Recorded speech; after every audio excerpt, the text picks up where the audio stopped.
The Outlaw Josey Wales, 1976, remains one of the greatest Western films ever made, directed by and starring Clint Eastwood in a powerful tale of vengeance, survival, and unlikely friendship. The movie is remembered for its gritty realism, unforgettable dialogue, and a cast of remarkable actors who gave the story its enduring soul.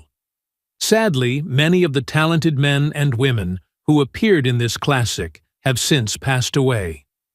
In this video, we pay tribute to those cast members of the Outlaw Josey Wales who have tragically died, looking back at their lives, their careers, and the legacy they left behind in one of the most beloved westerns of all time.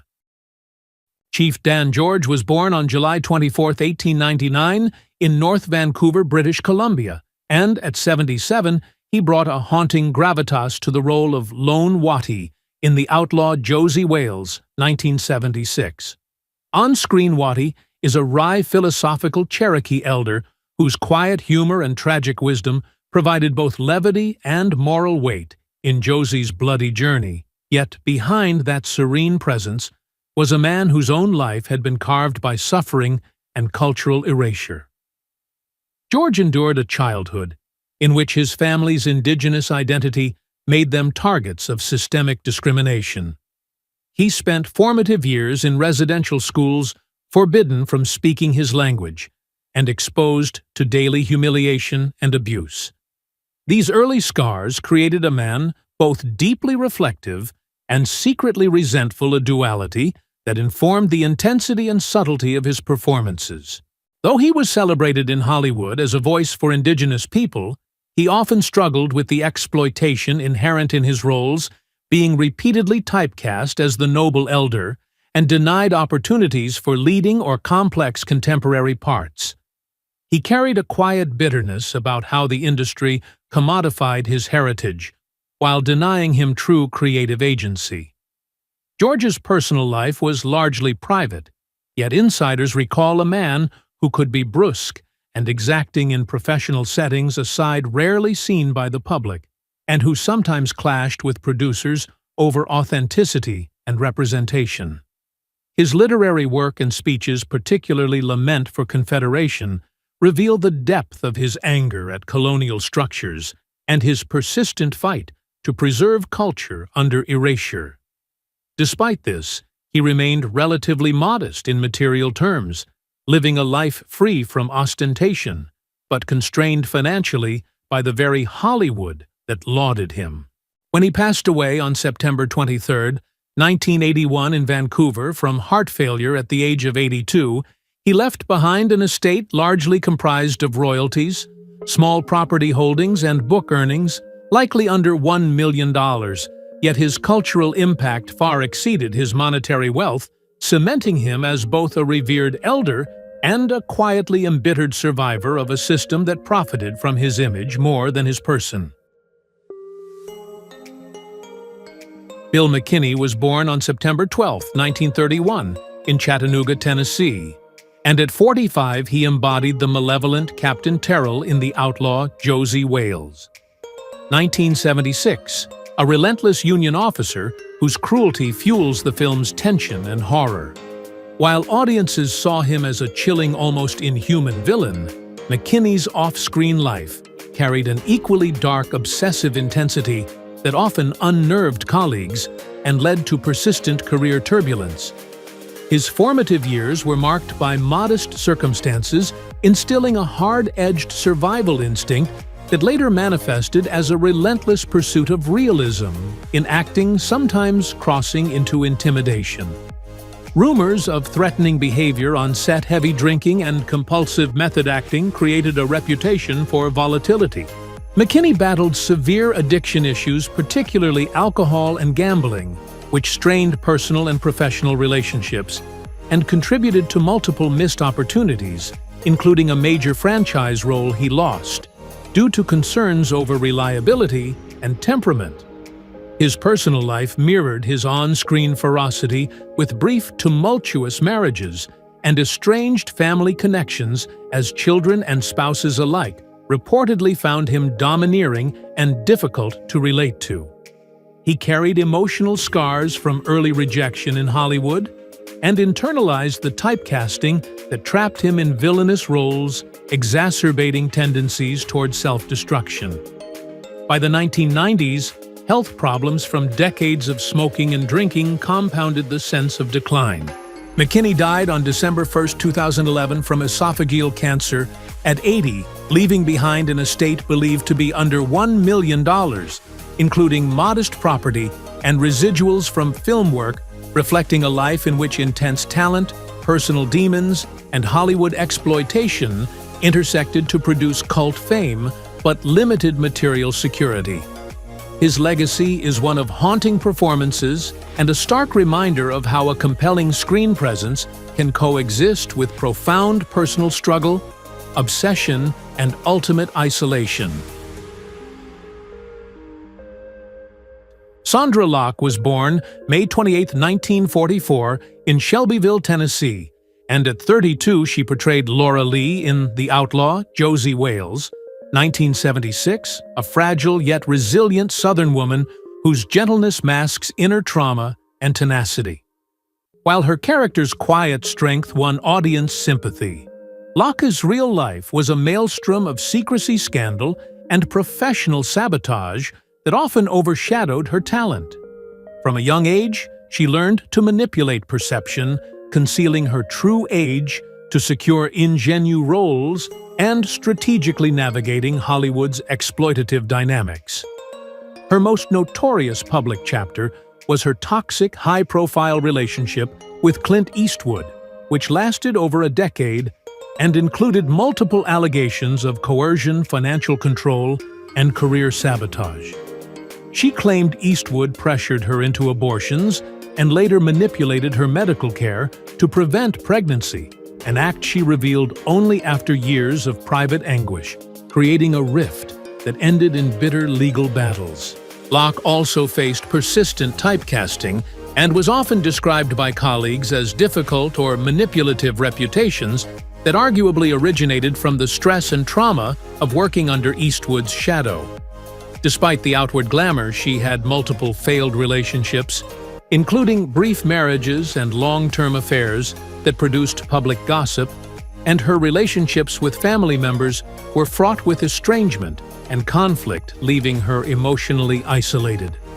Professionally, she struggled to transition from acting to directing, facing repeated studio roadblocks and project cancellations, many of which were rumored to be the result of Eastwood's interference. She developed chronic health issues in later years, including breast and bone cancer, which ultimately led to cardiac arrest, causing her death on November 3, 2018, in Los Angeles at 74. At the time of her death, her estate was estimated around $20 million, bolstered not only by her acting and directing work, but significantly by settlements from litigation against Eastwood, reflecting a life where talent, ambition, and victimization were inextricably entwined, leaving a legacy both tragic and scandalous, a cautionary tale of Hollywood's personal cost hidden behind the sheen of fame. John Vernon, born February 24, 1932, in Zaner, Saskatchewan, Canada, portrayed Captain Fletcher in The Outlaw Josey Wales, 1976, at the age of 44, bringing to the role a rare blend of weariness, authority, and moral conflict. Fletcher, a Union officer caught between duty and conscience, required Vernon to convey subtle shifts of loyalty and doubt, which he accomplished with an understated intensity that made audiences simultaneously fear and empathize with him. Vernon's own life, however, mirrored some of the tension and darkness of his characters. He grew up in a small, isolated Canadian town, often ridiculed for his awkward demeanor and slight stammer, forcing him to develop a tough exterior to survive social rejection and bullying. His early experiences of neglect and the pressure to perform academically left him with a lifelong tendency to mask vulnerability, which translated into the stern, sometimes intimidating presence he became famous for on screen. Hollywood treated him as a reliable villain or authoritarian figure, but the typecasting frustrated him and limited his creative opportunities. He once walked off a major studio set after a dispute over character interpretation, an incident widely whispered about among insiders, though rarely publicized. Vernon's career had moments of both acclaim and scandal. While never embroiled in serious legal or moral controversies, he was notorious for being temperamental, occasionally confrontational with directors and co-stars, and rumored to have indulged in heavy drinking during shoots, contributing to tension on set. One of his most painful professional blows occurred in the 1980s when he was unexpectedly dismissed from a high-profile television project, a public embarrassment that echoed in the industry for years. His personal life was equally tumultuous. His marriage to actress Nancy West endured constant strain fueled by alleged infidelities, temper clashes, and the pressures of maintaining dual Hollywood careers, and his children reportedly distanced themselves due to his domineering nature. Despite these struggles, Vernon accumulated significant assets over decades, including California real estate residuals from film and television roles and voiceover work that kept him financially stable. He died on February 1, 2005, in Los Angeles at 72 from complications following heart surgery. At his death, his net worth was estimated around $5 million, a reflection of a career that balanced acclaim, notoriety, and the shadows of personal demons, leaving a legacy of performances marked by both intensity and an uneasy humanity. Sam Bottoms, born October 17, 1955, in Santa Barbara, California, portrayed Jamie in The Outlaw Josey Wales, 1976, at the age of 21, bringing youthful idealism, bravery, and a tragic vulnerability to a character who symbolized the losses of war. Jamie's innocence and unwavering loyalty to Josey resonated strongly with audiences, highlighting the human cost of conflict and the fleeting nature of hope in a violent world. Bottoms' upbringing was fraught with familial instability and competition overshadowed by older siblings, and thrust into acting at a young age without consistent guidance, which compounded insecurities he carried into adulthood. His career, while marked by early promise in films like Apocalypse Now, was shadowed by physical and psychological hardship. He contracted hookworm on location, causing lasting liver damage, and he struggled with substance use that affected reliability on set, earning a reputation in Hollywood circles for being unpredictable and difficult to direct. Bottoms' most severe professional failure occurred when he lost a leading role due to clashes with a director and inability to meet production demands, a setback that effectively ended his trajectory toward major stardom. His personal life was similarly turbulent. Relationships were often brief and stormy, with his marriage to Laura Bickford reportedly punctuated by infidelity and bitter disputes, and his children remained largely distant as he battled illness and personal demons. Diagnosed with glioblastoma multiforme, a devastating brain cancer, Bottoms faced a painful decline compounded by a history of health and lifestyle challenges that had plagued him since youth. He died on December 16, 2008 in Los Angeles at the age of 53. At the time of his death, his net worth was modest, under $1 million, including minor royalties, small property holdings, and residual income from his early roles. Sheb Wooley, born April 10, 1921, in Erick, Oklahoma, portrayed Travis Cobb in The Outlaw Josey Wales, 1976, at age 55, a colorful, talkative, and bumbling character who provided much-needed comic relief within a film otherwise dominated by tension, violence, and moral ambiguity. Wooley's childhood was shaped by poverty, frequent relocations, and the harsh realities of life in rural Oklahoma during the Dust Bowl experiences that instilled resourcefulness, humor, and a knack for storytelling that would define both his musical and acting careers. Over decades, he cultivated a reputation as a multifaceted entertainer, achieving success as a country musician, novelty singer most famously with Purple People Eater, and as a film actor known for lending his voice to the iconic Wilhelm scream. However, his personal life and professional demeanor were far from harmonious. Woolley was notoriously unpredictable and sometimes manipulative on set, leveraging charm and threats to secure favorable treatment or sway production decisions, earning both admiration and frustration from colleagues. He married 5 times, navigating a labyrinth of romantic scandals, public disputes, and reconciliations that fueled Hollywood gossip and occasionally overshadowed his work. Career disappointments included being dismissed from a major Western series due to conflicts with producers and co-stars, an event that left a lasting impact on his reputation and emotional stability, forcing him to continually rebuild his professional footing.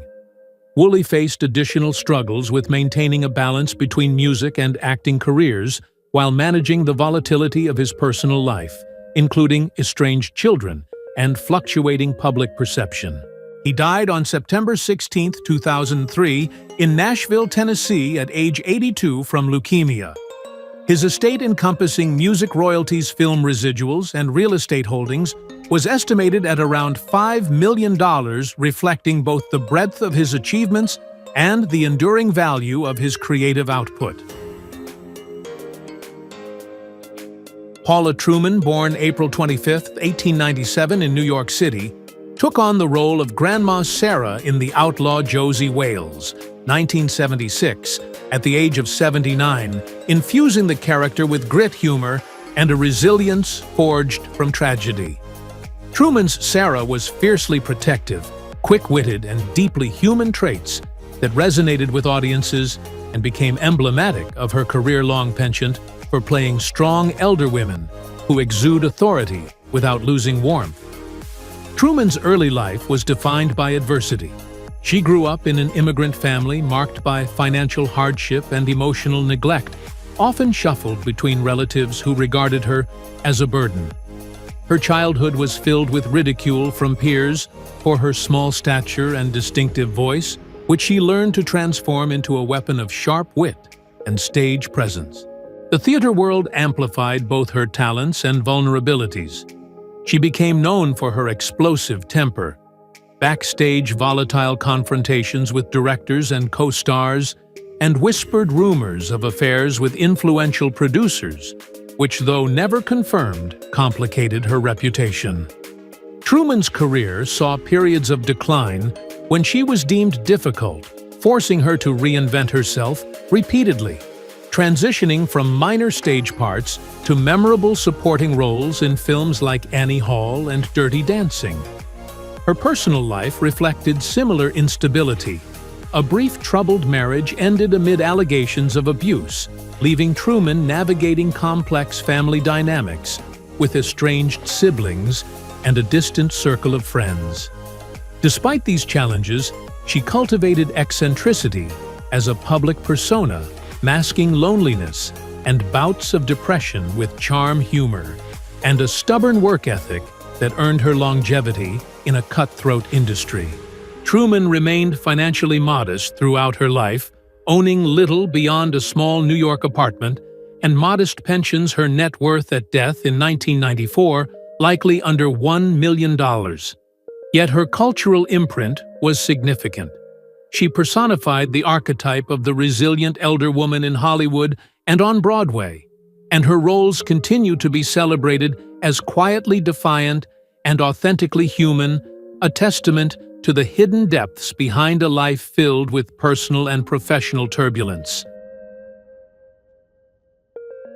Woodrow Parfrey, born October 5, 1922 in New York City, assumed the role of the carpetbagger in The Outlaw Josey Wales, 1976 at age 54, portraying a slippery, self-serving opportunist who navigates the turbulent post-Civil War era with a blend of cunning and cowardice. His character, who tried to exploit the chaos around him for personal gain, left audiences both amused and unsettled, embodying a type of greed and moral corruption that made Reconstruction-era America palpably dangerous on screen. Parfrey's early life was fraught with hardship and instability. Born to a working-class family in Manhattan, he grew up amidst cramped apartments, economic uncertainty, and domestic tension, learning to conceal emotions behind a mixture of charm and precocious intelligence. As a young man, he served in World War II and endured time as a prisoner of war experiences that profoundly shaped his worldview and informed the intensity he brought to his acting, giving even minor characters an unsettling, authentic edge. His career trajectory was uneven. Though he carved a niche as a compelling character actor, he was notoriously exacting on set, clashing with directors and co-stars over artistic interpretation, which sometimes resulted in him being passed over for more prominent roles or left uncredited.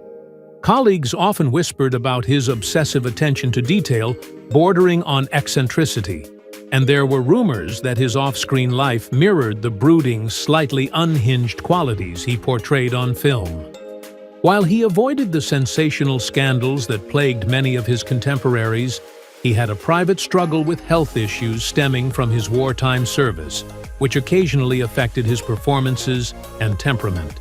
His most notable professional setback came in the 1960s, when he lost a high-profile television lead due to network politics, a blow that relegated him to supporting roles for the remainder of his career, despite his evident talent.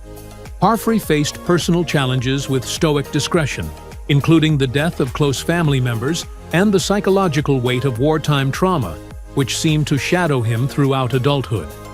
He died on July 29, 1984, in Los Angeles, at age 61 from a heart attack. At the time of his death, his estate comprised a modest New York apartment and a small collection of rare books, and his net worth was estimated to be under $1 million. Royal Dano, born on November 16, 1922, played 10 Spot in The Outlaw Josey Wales, 1976, at age 54, delivering a character that lingered in audiences' minds long after the credits rolled. 10 Spot was eccentric, twitchy, and a bit unnerving traits Dano had perfected over decades, and he brought an almost obsessive precision to every gesture, every line. His childhood in New York City was a crucible of poverty and instability, a father struggling with employment, a mother often absent, and an environment where teasing and ridicule were routine. Dano learned early to hide emotions and create his own mental stage, a skill that would define his career. Despite being a consummate character actor with over 200 credits, Dano faced numerous professional frustrations. He was frequently overlooked for leading roles, sometimes replaced last minute, and his intense dedication to the odd or unsettling often made directors uneasy. Colleagues whispered about his perfectionism and a subtle manipulativeness on set, though he avoided overt scandals. His life off-screen was private, but punctuated with quiet grief, especially after the loss of his son just months before his own death. Dano's financial life reflected his steady, if not spectacular, career, a small Manhattan apartment, and a collection of original artwork he valued privately, with an estimated net worth under $1 million at death. His performances carried an almost haunting quality that continues to fascinate film historians.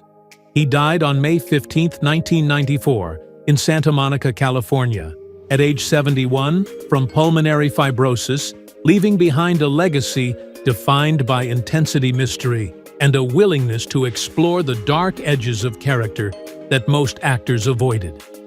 His presence on screen was simultaneously comforting and unsettling, a testament to a man who lived in the shadows of Hollywood, admired but never fully celebrated. Will Sampson, born on September 27, 1933, played 10 bears in The Outlaw Josey Wales, 1976, at age 43, embodying a dignity and quiet power that mirrored his own life. 10 Bears was noble, spiritual, and commanding a Native American leader, whose presence demanded respect both within the story and for audiences. Sampson's childhood on the Muskogee Creek Nation Reservation was fraught with hardship, limited access to resources, systemic discrimination, and a cultural landscape that was rich but often unappreciated by the broader society. His early life forged resilience and a fierce pride in his heritage, which became central to both his art and activism. He was an accomplished rodeo performer, a painter, and a vocal advocate for Native representation, in Hollywood famously halting production on The White Buffalo when he discovered white actors had been cast in indigenous roles. His career was punctuated by battles with health issues, including scleroderma, which progressively limited his physical abilities, and ultimately by complications following a heart and lung transplant that led to kidney failure. Despite these struggles, Sampson maintained an unwavering commitment to mentoring young Native actors through the American Indian Registry for the Performing Arts. His personal life was similarly turbulent. The pressures of fame, activism, and chronic illness strained relationships, and while he never courted tabloid scandals, rumors of marital discord and tensions within his extended family circulated quietly. Financially, Sampson's estate was modest, reflecting the difficulties faced by actors outside mainstream Hollywood glamour. His net worth was likely under $1 million, primarily composed of personal property, small investments, and royalties. He died on June 3, 1987, in Houston, Texas, at age 53, leaving behind a legacy that was more cultural than monetary, a testament to the power of presence integrity and the enduring fight for representation in a system that too often marginalized indigenous voices. Buck Kartalian, born August 13, 1922 in Detroit, Michigan, portrayed the shopkeeper in the Outlaw Josey Wales, 1976, at age 54, a character whose grounded, cautious demeanor and understated humor provided a subtle yet essential counterbalance to the film's more overtly violent personalities. Kartalian's performance lent the frontier setting a tangible authenticity, drawing on his own life experiences that had been fraught with physical and emotional challenges. He was the son of Armenian immigrants and grew up in Detroit during a period marked by systemic poverty, social marginalization, and persistent anti-immigrant sentiment experiences that instilled in him a resilient toughness and a keen observational eye. Kartalian's early adulthood was equally unconventional. He served in the Navy, endured the harsh discipline of military life, and later carved out a career in professional wrestling under the moniker Hell's Kitchen Roughneck, a path that sharpened his physical presence and performative confidence. Transitioning to acting without formal training, he encountered repeated rejections and frustration in Hollywood, compounded by occasional rumors of manipulative behavior, on-set claims that he had influenced casting decisions or pressured fellow actors to accommodate his schedule, though nothing was ever proven. In his personal life, Kartalian experienced turbulence, fleeting romantic entanglements, whispered on-set affairs, and minor disputes with directors and producers painted a portrait of a man struggling to balance fame with the need for personal control. Despite these undercurrents, he was remembered by peers as generous and supportive, often mentoring younger actors and quietly contributing to charitable causes. He outlived many contemporaries, passing away on May 24, 2016, in Mission Hills, California, at the age of 93 from natural causes. At death, his net worth was relatively modest, likely under $1 million, primarily derived from a combination of real estate holdings, residuals from over 70 film and television credits, and memorabilia collected over decades. Joyce Jameson, born September 26, 1927 in Chicago, Illinois, played Rose in The Outlaw. Josey Wales, 1976, at age 49, embodying a saloon woman whose outward flirtatiousness and charm masked a profound vulnerability and emotional weariness. Her character was simultaneously resilient and tender, offering a glimpse into the human cost of a society recovering from violence and upheaval. And audiences were drawn to her layered performance, sensing the real-life struggles Jameson channeled into the role. Her childhood was marred by neglect and social humiliation. Growing up in a turbulent household, she frequently faced ridicule and ostracization from peers, which fostered a tendency to hide pain behind humor and a playful exterior. Jameson's career was a mix of acclaim and frustration. Though talented and trained, she was repeatedly typecast as a dizzy blonde, a constraint that masked her range and intelligence. Her professional life was punctuated by moments of scandal and controversy, including disputes with directors, on-set improvisation battles with co-stars, and highly publicized romantic entanglements, notably an affair with Robert Vaughn that fueled tabloid speculation. Off-screen, she struggled with insomnia, depression, and alcohol dependency challenges that compounded the pressures of a Hollywood career built on image rather than substance. Her most significant professional setback occurred when a leading television series she was poised to headline was abruptly canceled, erasing her chance at long-term recognition and leaving her career in a precarious state. Personal life challenges included failed marriages, estranged familial relations, and periods of isolation that mirrored the emotional fragility of her on-screen personas. Her death by suicide on January 16, 1987, in Burbank, California, at age 59, from an overdose of pills, was a tragic end to a life filled with both creative brilliance and persistent struggle. At the time, her assets were modest, including a small Los Angeles home and personal effects with a net worth likely under $1 million, leaving behind a body of work remembered for its emotional resonance charm and the quiet pain that Jameson so often translated into unforgettable supporting performances. Len Lesser, born December 3, 1922, in the Bronx, New York, played Abe in The Outlaw Josey Wales, 1976, at age 54, a minor yet memorable character whose quirky, observant demeanor added texture and humor to an ensemble already rich with complex personalities. Abe's eccentricities mirrored Lesser's own propensity for subtle improvisation and a sharp, ironic wit traits that would later define his celebrated portrayal of Uncle Leo on Seinfeld. Lesser's upbringing was punctuated by financial insecurity and social prejudice. Raised in a Jewish family during the Great Depression, he navigated the dual burdens of poverty and anti-Semitic sentiment in New York, enduring ridicule at school and cultivating a keen sense of humor as both shield and weapon. His early adulthood included military service in World War II, after which he struggled to find a stable foothold in Hollywood, frequently cast in minor roles, and forced to weather rejection and professional marginalization. Lesser's personal life bore scars as well. He wrestled with the after-effects of transient romantic relationships that occasionally sparked gossip, struggled with minor gambling habits, and endured several close familial deaths that left a profound emotional impact.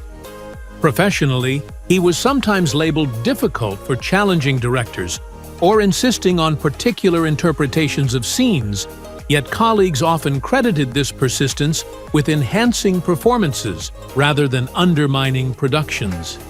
Lesser's later years were marked by both acclaim and quiet reflection, as he balanced cultural recognition with personal losses, ultimately succumbing on February 16, 2011, in Burbank, California, at age 88 from cancer-related pneumonia.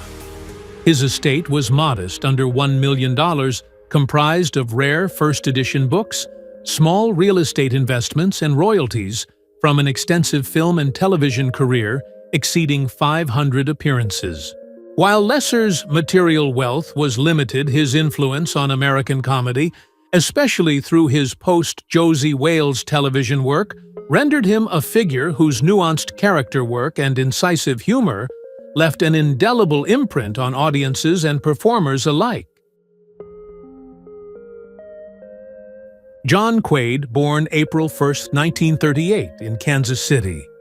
Kansas took on the role of the Comanchero leader in the Outlaw Josey Wales, 1976, at age 38, a character whose fierce presence and sudden violent energy linger in the viewer's memory long after the film ends.